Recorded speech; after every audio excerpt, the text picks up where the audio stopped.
Neposrednim, otvorenim i prijateljskim razgovorom između čitatelja i živih knjiga na inovativni način se mijenjaju dotadašnji stavovi, smanjuju negativne tenzije te jača empatija prema drugima i drugačijima, što je i cilj ovoga projekta.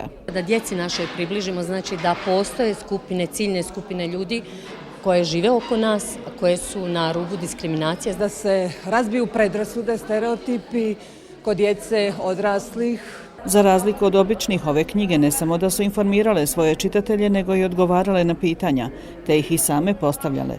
Zadovoljni su bili i jedni i drugi. Vidjeli smo koliko ljudi ima sa stvarno jako teškim životnim pričama i on se uspjeli izboriti sa svim ti i nastavili su živjeti. Upoznao sam jednu žensku koja je sa 9 mjeseci obolila od paralize, vozi se u kolicima, ne znam koliko ima, 42 godine, ja mislim. Neki se čak ustručavaju kao šta bi upitali da ne povrijede.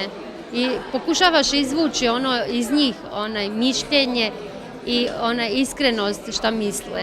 Bilo je mnogo zanimanja i za pokrivenu knjigu koja nije tako česta pojava na ovim prostorima. Djeci možda bude nejasno otkud ja ovako, a ima i one koje nose preko cijelog lica žene, pa imaju one kojima se vide samo oči. Zašto? Pa pokušavam objasniti. Nije manjkalo ni čitatelja ni knjiga, a svi su bili suglasni da je riječ o odličnom projektu i da bi ga trebalo češće organizirati, jer su žive knjige poučnije, razumljivije, a i one ponešto nauče od svojih čitatelja.